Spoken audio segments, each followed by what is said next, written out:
مہاجر قومی موومنٹ کے چیئرمین آفاق احمد نے 29 اپریل کو لیاقت آباد فلائی اوور پر جلسہ کرنے کا اعلان کرتے ہوئے کہا کہ آصف علی زرداری جنوبی پنجاب صوبے کے قیام کی بات کرتے ہیں تو پھر سندھ میں نئے صوبے کے قیام کی مخالفت کیوں کی جاتی ہے۔ کراچی کی مہاجر عوام سے کہ الیکٹرک کی ظلم و زیادتی پر فیصلہ کن کردار ادا کرنے کے لیے مشاورت کی جائے گی۔ مذہبی جماعت کی جانب سے جو ہڑتال کا اعلان کیا گیا اس پر حکومت اور اداروں کی خاموشی کے حوالے سے تحفظات ہیں۔ اسی ہڑتال کا اعلان مہاجر قومی موومنٹ یا متحدہ کا کوئی دھڑا کرتا تو اسے بھی اس خاموشی سے برداشت کر لیا جاتا۔ ان خیالات کا اظہار انہوں نے ڈیفنس میں اپنی رہائش گاہ پر پریس کانفرنس کرتے ہوئے کیا۔ آفاق احمد نے کہا کہ مہاجر قوم میں جو اضطراب پایا جاتا ہے اسے دور کرنے کے لیے ضروری ہو گیا ہے کہ اب قوم کو ایک پلیٹ فارم پر جمع کیا جائے، اور اسی سوچ کو مد نظر رکھتے ہوئے مہاجر قومی موومنٹ 29 اپریل کو لیاقت آباد برج پر جلسہ عام کرے گی۔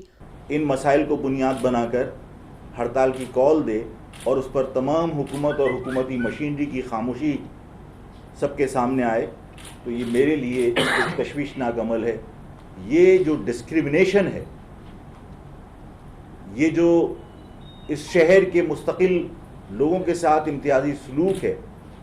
کہ یہی عمل اگر یہاں کے سیاست کرنے والے لوگ، چاہے اس کا تعلق متحدہ کے کسی گروپ سے ہو، چاہے مہاجر قومی موومنٹ سے ہو، شاید کسی کے لیے قابل قبول نہ ہوتا،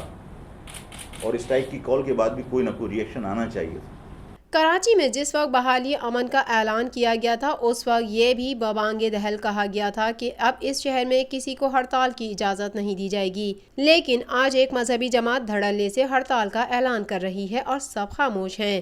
میں ارباب اختیار سے پوچھنا چاہتا ہوں کہ کیا اسی ہڑتال کا اعلان مہاجر قومی موومنٹ یا متحدہ کا کوئی دھڑا کرتا تو اسے بھی اسی خاموشی سے برداشت کر لیا جاتا؟ میں جانتا ہوں ایسا نہیں ہوتا۔ یہی وہ رویہ ہے جس کی بنا پر میں کہتا ہوں کہ کراچی والوں کے ساتھ دوہرا معیار رکھا جاتا ہے اور کراچی باہر سے آنے والوں کے حوالے کرنے کی شرمناک منصوبہ بندی کی جا رہی ہے، جسے ہم کسی حال میں برداشت نہیں کر سکتے۔ کہ اگر کوئی بھی نجی ادارہ عوام کے مفادات کے خلاف کام کرے تو اس کو حکومت کو اقدامات کرنے چاہیے، اور ان اقدامات میں سے یہ بھی ہو سکتا ہے کہ اگر عوام کے مسائل حل نہ ہو رہے ہوں اور عوام کے مفادات کے خلاف ادارہ کام کر رہا ہو تو اس کو جو پرائیویٹائز کیا گیا تھا اس کو واپس نیشنلائز کیا جا سکتا ہے، اور اس پرائیویٹائزیشن کو ختم کیا جا سکتا ہے اور کیا جانا چاہیے۔ مہاجر قومی موومنٹ نے پہلے بھی مطالبہ کیا تھا کہ اس مسئلے کا حل صرف یہ ہے کہ کراچی الیکٹرک کو جو پرائیویٹائز کیا گیا تھا اس فیصلے کو ختم کیا جائے اور اس کو دوبارہ نیشنلائز کر کے میئر کراچی کے ماتحت اس کا انتظام دیا جائے، اس لیے کہ کراچی کے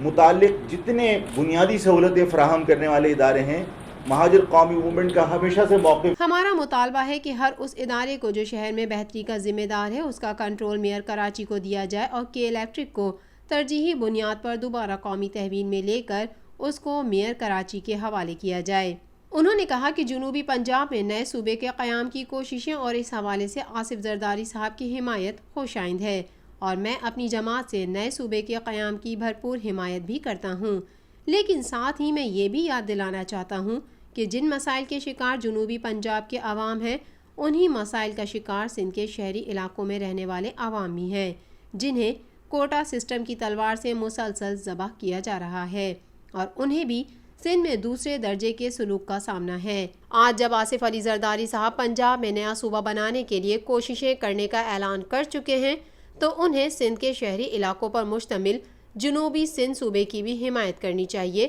اور اس مسئلے کو انا کا مسئلہ بنانے سے گریز کیا جائے۔